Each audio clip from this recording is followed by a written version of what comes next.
नमस्कार दोस्तों, स्वागत है आपका भारतीय विरासत पर। आज हम बात करेंगे भारत के एक बहुत महत्वपूर्ण और धार्मिक त्योहार विजयादशमी, जिसे दशहरा भी कहा जाता है। यह पर्व हमें सदियों से यह सिखाता आ रहा है कि चाहे परिस्थिति कितनी भी कठिन हो, अच्छाई की हमेशा जीत होती है और बुराई का अंत अवश्य होता है। भाग 1, दशहरे का इतिहास।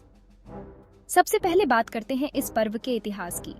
दोस्तों, विजयादशमी का सीधा संबंध रामायण की कथा से है। भगवान श्री राम ने 14 वर्षों के वनवास के दौरान माता सीता का हरण करने वाले लंका के राजा रावण को हराया और उन्हें मारकर राक्षसी सत्ता का अंत किया। राम रावण युद्ध के दृश्य या रामायण के एनिमेशन दिखाते हुए श्री राम ने रावण के साथ 10 दिनों तक लगातार युद्ध किया और दशमी के दिन यानी 10वें दिन रावण का वध किया। इसीलिए इसे विजयादशमी कहा जाता है। विजय का अर्थ है जीत और दशमी का अर्थ है 10वां दिन। इसके अलावा विजयादशमी महाभारत के पांडवों से भी जुड़ी हुई है। जब पांडवों ने अपने अज्ञातवास के दौरान अपने हथियार शमी के पेड़ में छुपाए थे, तो उसी दिन वे अज्ञातवास से बाहर निकले और अपने हथियार पुनः प्राप्त किए।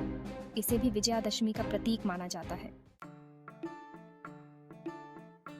भाग 2, दशहरे की परंपराएं। अब बात करते हैं इस पर्व की परंपराओं की। पूरे भारत में विजयादशमी को अलग अलग तरीके से मनाया जाता है। उत्तर भारत में इस दिन रावण, मेघनाथ और कुंभकर्ण के विशाल पुतले बनाए जाते हैं और उनका दहन किया जाता है। यह रावण का पुतला दहन केवल एक धार्मिक आयोजन नहीं है, बल्कि एक संदेश है कि बुराई का अंत निश्चित है। रावण दहन के दृश्य दिखाते हुए दशहरा का त्योहार भारत के विभिन्न राज्यों में अलग अलग रूपों में मनाया जाता है। जैसे बंगाल में इसे दुर्गा पूजा के साथ जोड़ा जाता है।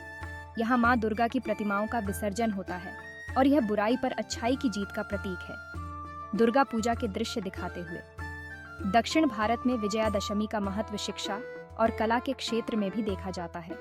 यहाँ इस दिन को सरस्वती पूजा के रूप में मनाया जाता है, जहाँ बच्चों को विद्या की देवी सरस्वती की पूजा के साथ पहली बार पढ़ाई शुरू कराई जाती है। इसे विद्यारंभ संस्कार कहते हैं। सरस्वती पूजा के दृश्य। विजयादशमी का केवल धार्मिक महत्व ही नहीं, इसका आध्यात्मिक और सामाजिक महत्व भी बहुत गहरा है। यह पर्व हमें जीवन में कई महत्वपूर्ण संदेश देता है। सबसे बड़ा संदेश यह है कि बुराई चाहे कितनी भी बड़ी हो, वह हमेशा अच्छाई के सामने हार जाती है। चाहे रावण जैसा शक्तिशाली राक्षस हो या जीवन में हमारी व्यक्तिगत समस्याएं हों, सच्चाई और धैर्य के साथ हम उन पर विजय प्राप्त कर सकते हैं। यह पर्व हमें यह भी सिखाता है कि हमें अपने अंदर की बुराइयों जैसे अहंकार, क्रोध, लोभ और ईर्ष्या को त्यागना चाहिए। अगर हम अपने अंदर की इन नकारात्मकताओं का त्याग कर देते हैं, तो हम भी जीवन में विजय प्राप्त कर सकते हैं। दशहरा का एक और महत्वपूर्ण पहलू है समाज में शांति और सद्भाव फैलाना। इस दिन लोग एक दूसरे को शुभकामनाएं देते हैं और परिवार तथा दोस्तों के साथ मिलकर इसे मनाते हैं। यह पर्व हमें एकता और भाईचारे का संदेश भी देता है। आज के समय में भी दशहरा मनाने की परंपराएं जीवित हैं, लेकिन इसके साथ साथ इसका आधुनिकीकरण भी हो चुका है। अब डिजिटल युग में दशहरा के आयोजन टीवी और सोशल मीडिया के माध्यम से भी देखे जा सकते हैं। रावण के पुतले दहन की जगह अब कई जगहों पर पर्यावरण अनुकूल तरीके से इसे मनाने का प्रयास किया जा रहा है। कई स्थानों पर पेपर या पर्यावरण अनुकूल सामग्रियों से पुतले बनाए जा रहे हैं, ताकि पर्यावरण को नुकसान न पहुंचे। यह समय के साथ हमारे त्योहारों के प्रति बदलते दृष्टिकोण का एक अच्छा उदाहरण है। तो दोस्तों, इस विजयादशमी पर आइए हम सभी यह संकल्प लें कि हम अपने जीवन से सभी नकारात्मकताओं और बुराइयों का अंत करेंगे और अच्छाई और सच्चाई की राह पर चलेंगे।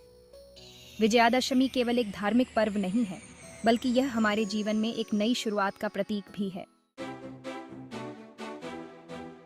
अगर आपको यह वीडियो पसंद आई हो तो इसे लाइक करें, अपने दोस्तों और परिवार के साथ शेयर करें और हमारे चैनल भारतीय विरासत को सब्सक्राइब करना न भूलें। हम मिलेंगे अगले वीडियो में, तब तक के लिए जय श्री राम और शुभ विजयादशमी।